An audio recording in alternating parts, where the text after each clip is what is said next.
From all the time I've spent indulging in all kinds of media, whether it be games, films, TV shows or music, I've discovered that what really sticks with me, and tends to stick with a lot of other people, are the objective black and white reactions that can be brought out of us. Watching a film like Taxi Driver, I watch that film and think it's a masterpiece, and if we're talking about a video game, I'd say MGS2 has a similar effect on me. Do these pieces of media have their respective flaws? Yes, I'd say they do. But does that get in the way of the core factors as to why I consider them masterpieces? No. During my last venture down the existential rabbit hole, I focused on the game The Stanley Parable, a video game that used meta techniques to comment on many aspects which make up the human soul. Despite video games being a format that time and time again is written off as meaningless, dumb fun, The Stanley Parable had me reflecting on facets of the human soul like self-worth, self-doubt, and what my purpose should be with the very limited amount of time I have on this earth. However, there's another game that's been buzzing around my mind lately that arguably goes even further towards asking the player those sorts of questions. Questions that can oftentimes be blunt and uncomfortable, but at the same time can be undeniably insightful and beneficial only once you've answered them from your personal perspective. And whereas the Stanley Parable conveyed its themes oftentimes in a very tongue-in-cheek manner, focusing more on these big ideas in the context of the video game format itself, the game we're going to be looking at today, while not featuring those same meta elements, presents ideas that are just as big, just as interesting, and just as deep as the ones we saw in the Stanley Parable. And as you would have seen from the title, the game in question is Frictional Games' 2015 release SOMA. Now, I wouldn't say Frictional Games are a particularly unknown game company, but I would say their status revolves mainly in the video game community, not yet reaching the status of other companies like Naughty Dog or Rockstar, for example. Frictional, however, do have two big hitters in their video game catalogue, those being SOMA and what many still consider the scariest horror game of all time, Amnesia: The Dark Descent. Funny enough, I ended up playing both these games back to back within a very short time span, and while the core feel of the games are quite similar when you break them down, Amnesia is most definitely the more video gamey of the two, which of course is exactly what most people want in their video game. Amnesia features tense moments of gameplay where you need to hide and run away from monsters, item management when balancing out when and where you should activate your rather limited light sources, and several environmental puzzles that will have you scratching your head at points. So coming off the back of Amnesia and plunging right into SOMA, I was expecting a similar kind of experience, but aside from perhaps certain game mechanics like our ability to pick up objects from around the environment and throw them around, or the several notes and audio recordings that we're able to access, SOMA felt substantially different to me after only a very short amount of time playing. SOMA ends up featuring hands down one of the most profound stories I've ever experienced in a video game, and has left me questioning many aspects from both the literal game world and my own real world life. So, enough playing around. Getting into the game, we're of course greeted with a title screen from the off, which, similar to a game like Spec Ops: The Line, actually adapts and changes the further you get into the game. However, we'll see the meaning of why this is later on. The game starts off rather typically, I'd say. You've got an inciting incident that introduces us to both the main character Simon, and also the car crash he had while his girlfriend was in the car. Why is there never enough time? For what? This, as we see, being a retelling of the events within some sort of post-traumatic recurring dream that Simon keeps having, waking up and getting a call revolved around having a brain scan. Hi, Simon Jarrett? Yeah, that's me. My name is David Munchie. We spoke earlier. The brain scan. I remember. Are you alright? Yeah, just a bad dream. Are we still on for today? Yeah, that's why I'm calling. I wanted to remind you to drink the tracer fluid I sent you.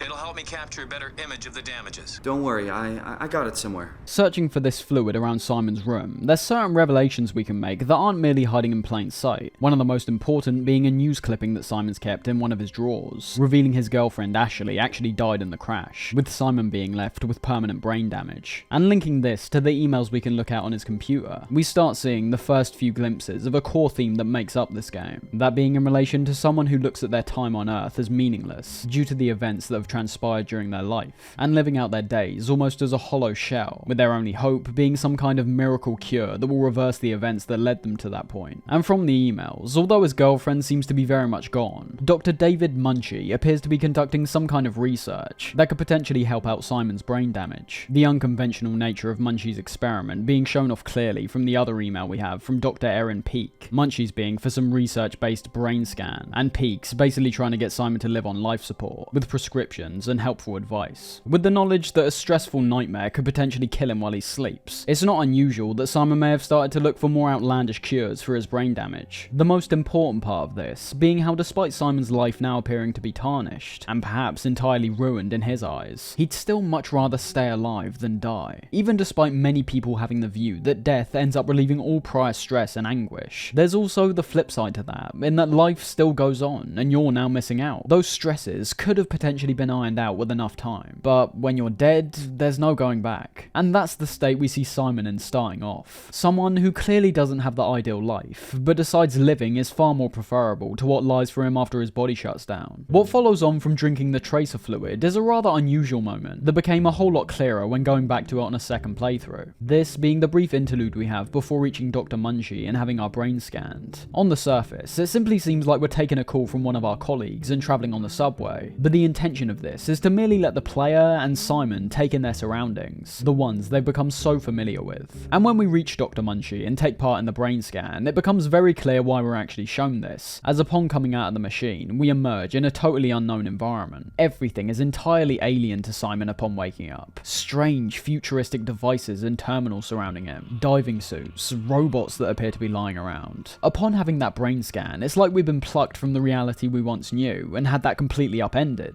We obviously can't appreciate it at this current moment of time, but as we journey forward throughout this unknown location, and in turn learn more about it, we end up discovering that, in a way, the sad, hopeless life we were living before could have actually been even worse. Simon's pain is very much real in both instances, but as I said, the one we've been thrown into now is almost completely alien. There's no comfortable apartment to relax in, or other humans to interact with. We're the same Simon, but now completely alone and stranded. I feel the intention of this opening section is to arguably make the player as uncomfortable and confused as humanly possible. There's a considerable amount more questions being asked compared to ones that are being answered. What are the purpose of these robots that are lying around? Why does it seem like we can now tap into the memories of these intercoms? What are these glowing robotic tendrils that appear to be popping out of every single corner? All questions we'll learn about in due time, but the effect that's trying to be achieved currently is one that passed with flying colours for me. That being a sense of intrigue, but also a detachment. After only a very short amount of time exploring, I was pondering the intention of all this stuff, and how drastically it differs from the opening we just experienced. We've gone from worrying about our brain damage and sending emails saying that we'll be off from work, to now having to deal with these killer robots that appear to be wandering around. And I'll admit, the first time I played this game, the jump was so startling and sudden that I couldn't really process it. I didn't understand what was trying to be conveyed. But again, this is entirely the point, and the game's adherence to this idea of confusion and the unknown environment may actually turn off certain players who could reasonably see this game as being all over the place to begin with. We get quite a significant amount of world building as we make our way into the next area, learning that this place is referred to as Pathos 2, that a device referred to as the Omni Tool will be getting us through a large amount of the locked doors and passages from here on out. And all of this is well and good, but does it have a deeper meaning outside of solely building up the literal game world? Well, it actually does, and that's how, just like we saw with our typical messy apartment and our dingy ride on the subway, we learn about and eventually become accustomed to how this new world works, what certain devices do, how certain things operate. We'll see why they do this later on, but upon reaching some kind of control room, we see yet another robot lying on the floor. However, this one appears to be a whole lot more sentient compared to the one that tried to kill us before. Not only does it appear to be looking around and breathing, but upon unplugging the wires it's connected to, it begs us to stop, and claims that it was happy before shutting down.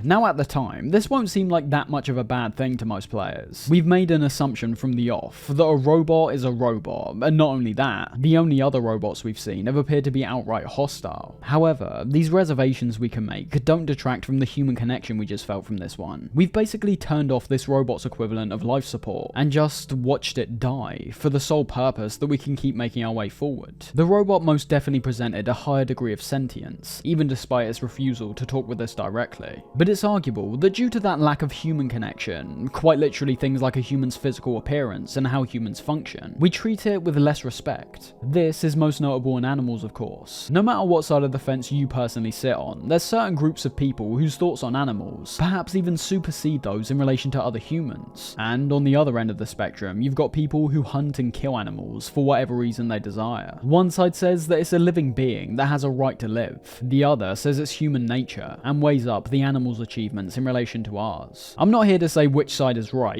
it's something that will differ from person to person, but it links back to this robot in a big way. There's several other instances like this across the game, where we're either given the option or are forced into taking an entity's life, with the questions that are thrown at us pertaining to if we have a right to decide someone else's fate, and why we feel that we do or don't. After speaking to a woman named Catherine and being told we need to make our way to the site called Lambda, we see yet another instance of this when talking with a robot named Carl. This interaction being one of the most important in the game when it comes to understanding how these sentient robots function. It's initially quite funny when we talk to this robot Carl, with him thinking that he's an actual human, and getting increasingly annoyed with Simon for questioning him.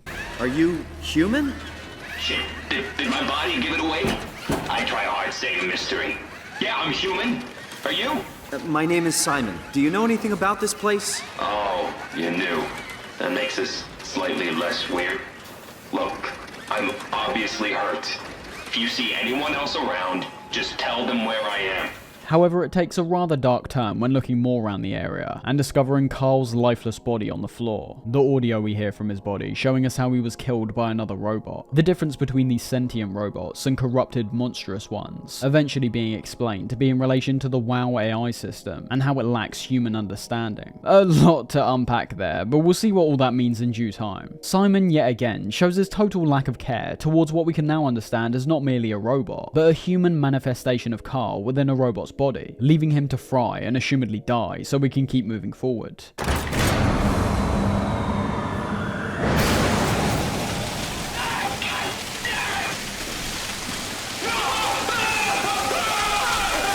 Carl still stands out as one of the most distinct moments in the game for me. It's the first time we're made to understand that all of these robots we're talking to, in one way or another, are linked to a human subject. And it's not just that, they're totally aware of their surroundings. They can feel pain, and as we saw with Carl, they've recontextualized the static position a lot of them find themselves in, or completely ignore it. For example, Carl simply said he was knocked down on the floor, linking his inability to move with one tied to a more human sensation of lying on the ground. Well, thanks for being so helpful. It's not like I'm knocked down on the floor or anything. Soon after this, we head up to an area where the walls and ceilings end up collapsing, not just letting in the ocean outside, but also presenting us with the revelation that Simon himself might not be the human he initially thought himself to be. His arms turning black, the facade his mind was putting up wearing off, and as he finds himself being able to breathe underwater, Simon comes face to face with the fact that he himself is more than likely something non-human. His ability to randomly produce a light from his head, as we see later on, only reinforcing even more that he's more than likely some kind of robot hybrid, much like the other ones we've seen so far. Where did I get a flashlight? It's in relation to this facet where the game's biggest themes are introduced, trying to understand what it is to actually be human, what counts as being alive, and what would it take for something as precious as someone's sentient life to start meaning nothing but pain and torment. As we make our way through the ocean, we're able to see those blue lights and wires have affected quite literally everything. Even the sea life down here appears to have these lights and wires coursing throughout their body. Once again, this is in relation to the AI system called the WoW, that appears to have overtaken and entirely destroyed every part of Pathos 2. We learn a lot about the WoW over the course of the game, but its main prerogative is to preserve human life at all costs, with its spiral out of control linking to both the experiments that were being carried out down here, as well as the good old-fashioned idea of an AI's algorithms not quite being able to match human thought and understanding. This can be seen up ahead as we make our way to Lambda, where as we try to get a tram up and running, we come across an actual human called Amy. The only thing is, she's barely alive, and in some people's view, I imagine she won't be seen as being alive at all. Her body has totally failed her, with the WoW creating an artificial set of lungs to ensure that she stays alive. Hey, are you... Don't hurt me! Can I help? It won't let me die. Nothing is allowed to die. This is yet another incredibly impactful encounter, and shows how the human mind and the idea of what it means to be alive isn't black and white whatsoever. Amy's someone who, from the looks of it, should be dead already. Her human body is no longer able to provide life, and her vital organs are being held together by the WoW. It's understandable why Amy wouldn't want to go living on like this, as we can tell by how she says the WoW won't allow anything, including her, to die. However, to progress, Simon must once again take matters into his own hands, showing this gradual escalation towards the now morally questionable actions we've been taking. First, with a robot that we thought was only emulating human traits, then with one that we understand to actually be a human in a robot shell, and now with an actual human. Not to mention as well, upon finally being faced with her mortality, Amy backtracks and makes it clear that in her confused, barely living state, that she still wants to be alive. Shit. Are you okay? I don't know. I want to go home. We may see turning her off as the right thing to do, not letting her rot away and be made to live on inside this hollow human shell. But at the same time, what gives us the right to make that decision for her? In this instance, we can try justify our actions with her somewhat doubtful mindset, initially seeming unhappy that the WoW won't let her die. But her haunting cries as we pull the plug stick with us arguably just as much. They may not have been in the best state possible, but throughout the game we've taken 3 lives so far, one of which we know to have been in their unaltered human state, and the other 2 perhaps being alternate, but just as sentient versions of their human counterparts. Just because their minds are in a static robot body, does that really make our actions in those instances any less wrong than what we've done here? These questions only get deeper when discovering what these robots' minds are actually made up of. But eventually reaching Lambda, we discover that just like everyone else, Catherine is yet another human conscious stuck in a robot body. Hey, down here. No, not you too. I was really hoping you were human. Don't let the circuitry fool you. I was human once. It's this interaction where Simon really gets to grips with how he's no longer human. However, I'd argue, due to how fragile his mental state already is at this point, he decides to ultimately not go any deeper into what he actually is. Don't take this the wrong way, but I meant any humans left except for me. Have you looked at yourself lately? You're a walking, talking diving suit with some electronics slapped on for good measure. I don't... You don't want to think about it? We'll start thinking about it. I don't want to do this anymore. I don't want to be this. I want out. He's Simon. His thoughts and experiences are from Simon, and that's all that matters currently. One thing that I think is done really well during our interaction here is how Simon's attitude at this point almost perfectly reflected my own personal attitude during the last few sections of gameplay. When playing for the first time, there was a sense of fatigue that started creeping in for me. I wasn't understanding what was going on. Just like Simon, the world we saw at the start was one that I was entirely in tune with, and the struggles he was having are ones that I'm familiar with. I've heard of someone having brain damage before, and I've been on a subway system before. Things like the inciting incident of the car crash no longer seem to really matter. Simon is now in a different body and being made to carry out actions that pertain to a cause that's a whole lot bigger than him, and also has nothing to do with him. I felt lost and detached from the game, and Simon's aloof attitude at this point matched that perfectly. That'll have to do. Plug it into the terminal. Sure, whatever. Just like myself perhaps, it doesn't seem that Simon's come to terms with the fact that this is his life from now on. There's no going back. This isn't a dream where Simon will go on to live his normal life. And what we'll eventually see as the game continues is how Simon does end up getting somewhat normalized to his surroundings and getting fully on board with this new body, only to have that uprooted yet again. There's so many things that simultaneously scare and interest me from the dialogue shared between you and Catherine. Project? How could anything possibly matter when you know you're a stupid robot in a stupid dead world? We now know there's no going back, so Simon is no different from these dead robots in this dead world. This is why Simon becomes almost disinterested. He currently sees no point in continuing on if he can't go back to the life he once knew. This new reality is so different and seems so much worse that there's no meaning in it for him. And then when putting Catherine onto the Omni tool, something else I find to be horrifying in its own right due to her basically killing herself for a brief moment in the hopes that she'll be reactivated at some point or another, we start hearing talk about the key device this game is centered around, that being the Ark. My project? Oh, well, I saved all the people on the station as brain scans and put them into an artificial world. We were going to launch it into space to save it from, well, all of this. Are you telling me that you were going to launch a computer world filled with people into space? Yes. It was just a pet project at first, but it got really serious after the comet took out the surface. Then suddenly it became very important, and it was officially named the Ark.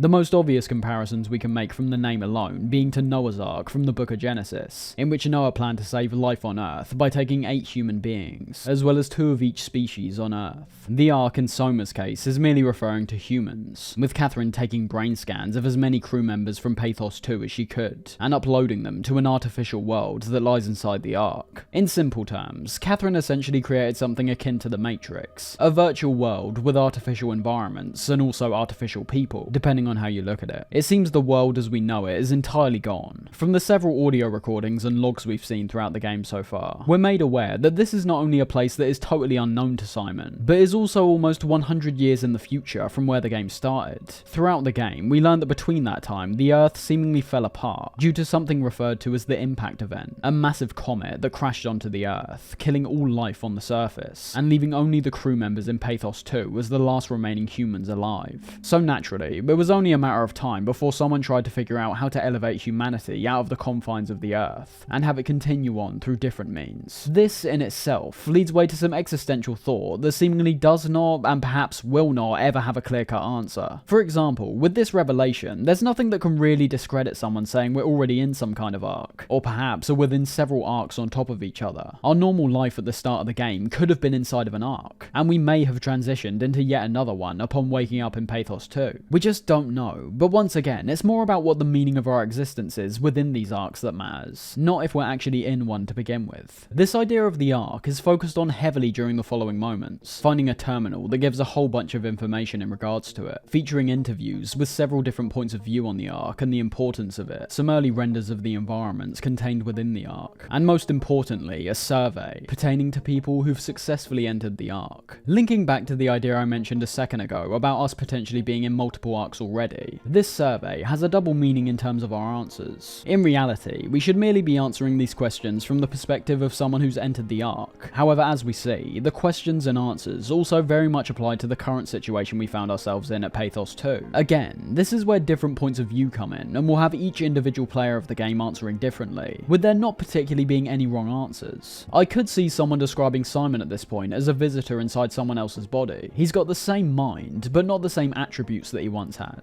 But at the same time, I could also see someone observing this question in a vacuum, and observing Simon's attributes now as far superior to his human body. Many other questions follow this kind of route, ones in relation to our thoughts on our new environment, how we're no longer strictly human, once again making us think about the position Simon's found himself in, and also the one that he'll end up finding himself in upon transitioning into the Ark. As for our objective at this point, we discover that Ark is still on Earth, with the goal being to launch it up to space so that it can last a lot longer compared to being down here. This is the true beginning of our odyssey, heading from facility to facility as we make our way closer to the Ark, learning new information pertaining to our surroundings as well as the Ark itself bit by bit. There's several gameplay scenarios that happen past this point, showcasing some more of the WoW's monstrous creations. However, the next profound pit stop in our journey occurs when arriving at Delta, being told by Catherine that to progress forward, we need to take a robot's chip and place it in our Omni tool. However, unlike the previous instances, where Simon's merely made to kill a robot or human with no other way forward, there is a choice we can make here, being able to either kill the K8 robot, that while not having a voice module has helped us out several times by this point, or a bull robot, who appears to be disinterested and actually a bit annoyed at our presence. Hey, could you maybe help? I need to get to Theta. Make yourself useful. Hey, can you hear me? Give me some room, really. This leaves us with a choice that once again can only matter towards the individual. Certain people will look to the support given from the K8 robot and value it more compared to the bull. We've known it for a longer amount of time, it's quite cute in the way it acts, and it seemed to be one of the only robots we've met who appears to be genuinely friendly. The bull on the other hand has so little going for it, despite arguably having a much stronger human connection. It's got a voice module, it's got arms, but we don't have that same emotional connection to it like the other robot. Catherine, to begin with, seems to have no care whatsoever about these two, labeling them as robots and only robots. But when introducing the human component of a voice, it won't be as easy as that for a lot of people. That human connection is there, and with us now being given a choice, as well as seeing how the past instances played out with people like Carl, I can imagine for some people, they will genuinely end up taking out the K8, even despite how much it's helped us. It's asking us a question about what we value more. Do we value this robot with human qualities that hasn't helped us in any proportion? Or do we value the robot that has no human qualities, but has helped us out along the way? There's no right and wrong here, it's merely your opinion. There's arguments going back and forth, which both make reasonable sense. It all comes down to how you justify your actions. And in Simon's case, how he's able to go on living while knowing he's done the right thing, or at least as close to the right thing as he possibly could. If a robot or AI is present, sentient, does that mean we've just murdered a living entity? Or does the sheer fact that it's been man-made remove that factor entirely? If an algorithm's made to reflect human behaviour one for one, does that make it human, or at least alive in some semblance? Simon at this point really isn't that far off. Yeah, he can communicate and appears to be a lot more mobile than most of the other robots we've been seeing, but we're pretty much still a robot. As he says when making his way to Theta, he's got no ears, mouth, or brain. The organic factor is gone. His cognition is no longer coming from a brain, it's coming from a brain scan. Many would think of him as an abomination at this point, not too dissimilar to the Amy we saw not that long ago. And even in her case, she was still technically human, Simon something else entirely. We end up meeting another delusional robot, taking the form of worker Robin Bass, with her believing that she's made it onto the Ark. Notice how the WoW is wrapped around the robot's body. It's important to realise that this is the difference between the robots we saw a second ago, and the ones that are working off brain scans. With the WoW attempting to preserve life at all costs, we've seen that it's spread itself across the entirety of Pathos 2, and upon coming into contact with any sort of vessel that can hold one of these brain scans, puts a scan into that vessel. So, like in Robin's case here, this broken down robot would have been lying in the exact same spot before the WoW reached it, but with its influence has now become reanimated with the brain scan of Robin Bass. Remember, it's not too dissimilar to Simon. The vessel no longer matters in this case. We're working with clones basically. The WoW doesn't appear to pick and choose what brain scans go into what vessel. Just like how it was sheer luck that we woke up in our body, it seems that someone like Robin was just as likely to be woken up in our place, with Simon instead being placed in the vessel we're talking to now, or perhaps not woken up at all. But saying that, depending on how you look at it, we're not really being woken up whatsoever. Does your life technically end when your original body and mind dies? Or does it continue on through this new body? Heading into Theta, we actually get further clarity on these questions when discovering a terminal, featuring 3 different legacy scans, those being Dr. Munchie, who we met at the start, his colleague Paul Berg, and Simon. This is where it's revealed that the game was actually tricking us to a certain extent, as upon hearing the audio recordings, we find out that after his initial scan, Simon's human body and mind was still alive. The model was sound. It should have worked. It's not your fault, David. I really wish things had turned out differently. Yeah, me too. I was supposed to save you. Hey, you got my brain on file. Maybe you can put it to some use.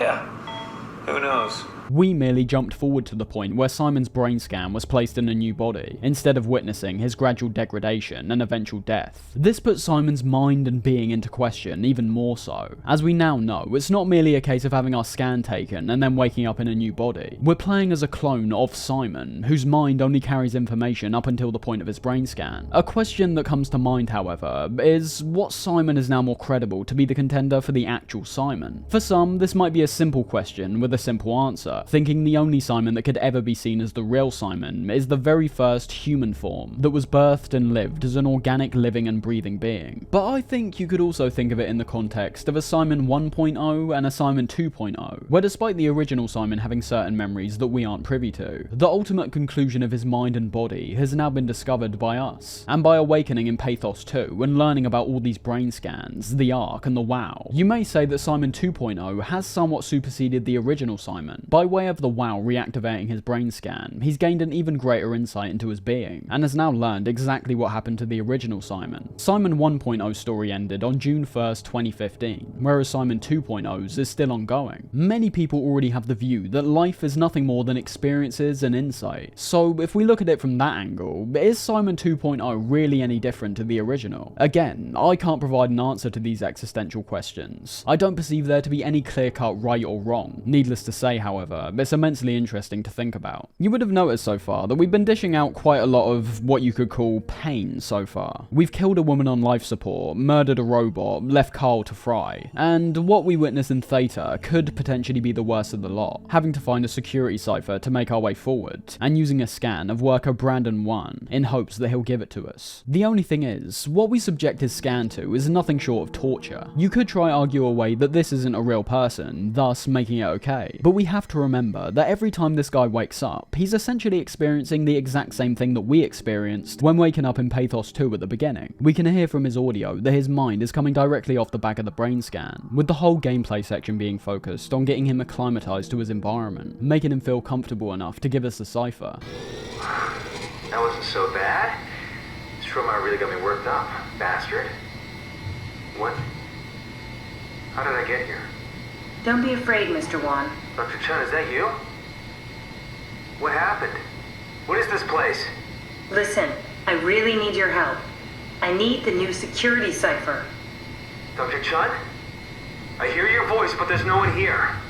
There's no one here! There's something about this which feels unbelievably cruel. Simon's once again being placed in this godlike kind of position, where he's able to switch this guy's brain scan on and off whenever he pleases, placing him in numerous environments and even tricking him into believing his girlfriend's with him. And once we do eventually get the cipher out of him, we're given the option to either leave his scan or erase it entirely. Unlike other instances, this is a choice that we can entirely abstain from. We don't need to erase his data, but it's an outcome that I'm sure many people will agree with, seeing the erasure of his data as showing Brandon mercy, putting his soul to rest essentially, and not having any outcome where he'd be woken up again. However, as we said before, this is Brandon's scan we're talking about. If anything, it should be him that has the final call. And then there's the other angle, in that, does it even really matter? Even if he does stay alive, the world's said to have near to no humans left on it, and not a whole lot of brain scans for the WoW to activate anymore either. But even if he did get reactivated, it's just going to lead to the same outcome as what we saw here, and then he'll just be turned offline again and repeat the process. All of these elements link in to how valuable each individual perceives their life to be, and if they see their mind and being as diminished, depending on what form they take. The rooms of the different crew members we can find feeding into this idea very well, the most notable examples being the rooms of workers Mark Sarang and Robin Bass, who we obviously saw outside. Her room reflecting the wild fascination she had with the idea of the Ark, and how much better it looked compared to the reality she was currently experiencing. And Mark Sarang's giving further clarity on why we discover Robin's room covered in blood. From the bloody razor we find in Robin's room, we can obviously assume that she killed herself. And from what we discover in Sarang's room, it seems that he was the first person who chose to end his life on Earth, to begin anew in the Ark, which we soon find caused a chain reaction throughout Pathos 2, with many of the workers choosing to end their human lives early and find salvation within the Ark. That's where the whole Matrixy angle of the game presents itself, the red pill, blue pill decision. However, in Neo's case, it might have actually made a bit more sense to take the blue pill and stay sheltered in his faux reality. As in SOMA, it's almost like we got the reverse, which in turn actually makes the question all the more impactful. With the Matrix, Neo was breaking out of the mundane, boring life that he was part of, and chose to be part of what was said to be actual reality. It just so happens that this reality was one that quite literally resembles almost nothing akin to the Earth he was familiar with. In SOMA, we see that transition at the start of the game, but are still told we're on planet Earth.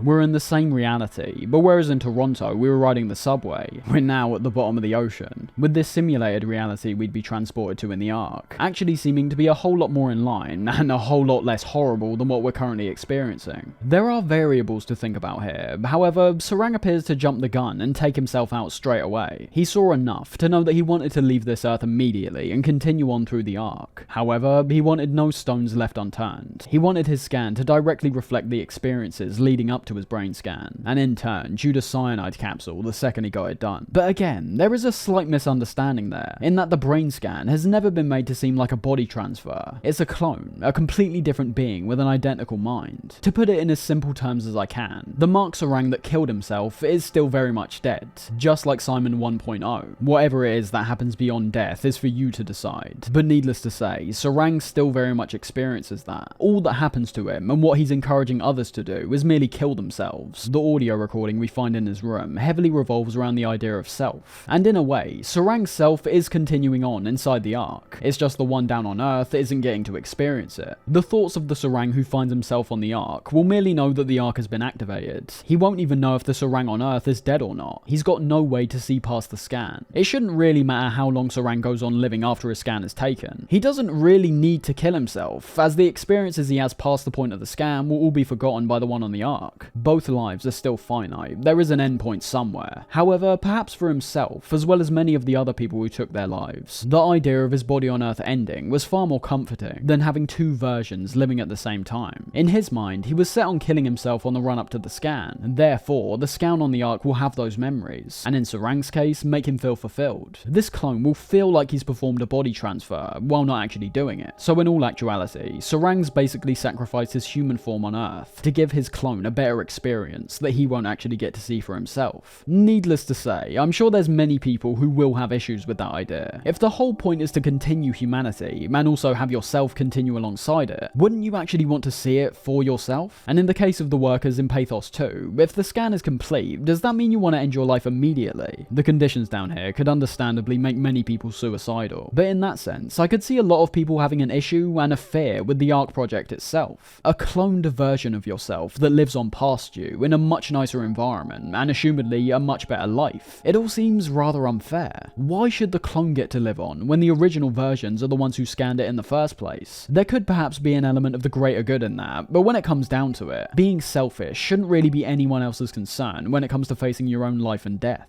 This is yet another idea that gets elaborated on when making our way into the final part of Theta, first getting the revelation during a body scan that we're not just a robot, but are also somewhat perversely inhabiting one of Catherine's colleagues. Imogen? Who's that? It looks like the basis for your body is one of my old colleagues. A standard Cortex chip for robots, including the data reader and the OcuTorch, has just been forced through the skull. What? Structure gel has fused the whole construction together. Amazing stuff. No, hold on, back up. I'm one of your old colleagues? But this is shown off to set up the next key moment in Simon's journey to the Ark, where after another prolonged gameplay segment that shows us getting into a tight scrape with one of WoW's monsters, as well as making our way into Site Omicron, we're made to create yet another clone of ourselves to keep moving forward. In between this time, we also seem to be continually followed and directly talked to by a monster. However, this monster actually turns out to be one of the workers, known as Johann Ross. The message is that we can assume he flashes up on the terminals, encouraging us to stop the WoW. We learn a lot more about the mechanics of this world during our venture through Omicron, one of the most important being the WoW's reliance on a substance known as structure gel, a sort of miracle substance that allows the WoW to work its magic, and it's actually one of the main components we need to create a third clone of Simon. Throughout our time in Omicron, we also see several different kinds of vile abominations created from the WoW. However, we can very much see that it's still achieving its ultimate goal. You'll notice that for the vast majority of humanoid figures we've seen throughout the game, no matter if they're disfigured or made up of all kinds of robotic parts, they are still breathing. They can't do anything, but they are still technically alive. We don't even know if they're conscious, if they're in a comatose state, if they can feel, see, or hear. And that's where the question of being alive really comes into play. For some people, being alive doesn't merely consist of having a pulse or being able to breathe. It's like someone who's suffered brain death, and the WoW is merely providing an even more complex version of life support. You may not be aware, but someone who's pronounced brain dead is seen as being legally dead. There's no chance of the person regaining consciousness, and they're being held on solely through an artificial life support machine. But again, they no longer have brain functions, but could you make an argument that they're technically still alive? It's like the robots we see in this game. It's impossible for them to have any kind of brain function. They're not being placed on any life support system, so do we say they're dead? At what point does their artificial clone be thought of as being alive? We know all kinds of animals outside of humans are thought of as being alive, so a human conscious without any of their body intact, we can say they're no longer a human, but no longer alive? I'm not quite sure. Coming back to the creation of Simon 3.0, with all parts being inserted into this dead human inside the power suit, we do manage to actually pull it off. However, as we're transitioned into this new Simon, remember, us the viewer, not Simon 2.0, we actually hear Simon 2.0 itself still talking before shutting down.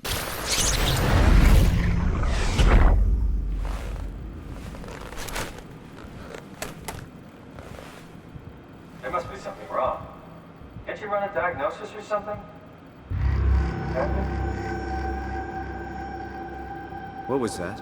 This causes Simon to launch into a full-blown meltdown for a second. However, it's not really Catherine's fault. From all the information we've gathered, we know it's not a transfer that takes place. It's a direct cloning process. Simon shouldn't really be surprised at what happens here, but perhaps he was merely trying to avoid this reality due to the fears that he brings up during this tirade. This has already happened before. There's already been two Simons. It's just the fact that now he's come face to face with this reality and doesn't like what it means. The way he speaks likens Simon 2.0 to the Brandon one we experimented with earlier. This version of Simon will be put to sleep for a while, and awake, completely alone. No Catherine, no way to head forward, but he'll be trapped, and in the eyes of this new Simon, his life is already ruined. Therefore, we're given the option to kill Simon 2.0 outright. This is yet another moment that, while having no gameplay repercussions, will have players questioning what is the right thing to do in this situation. It's true what Simon mentions about this second version being stranded. It'll be a harsh reality upon waking up that he's completely alone, and as we know, he's an individual being. Once he dies, that's it. There's no brain transplant going to the Ark or anything like that. But although we are two different beings technically, I'd argue that out of everything we've killed across the game, Simon should realistically have the most amount of say on how to deal with his clone. In one way or another, his train of thought should ultimately result in an outcome that both Simons would find the most reasonable. Although, we don't know for certain of course. Simon 3.0 got a liberty in the fact that he knows he gets to carry on, and Simon 2.0 has to stay behind. Using the power suit, we head a tremendous distance down, and are made to travel across a massive distance with horrendous weather conditions, before we reach Tau, the site where the Ark's located.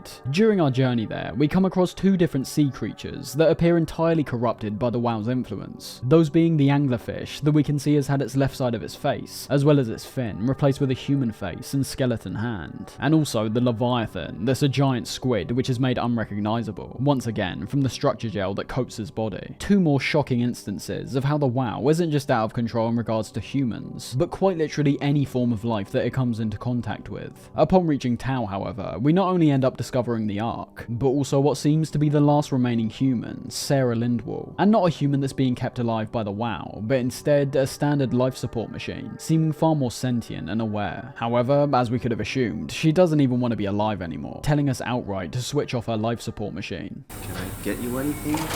Do anything for you?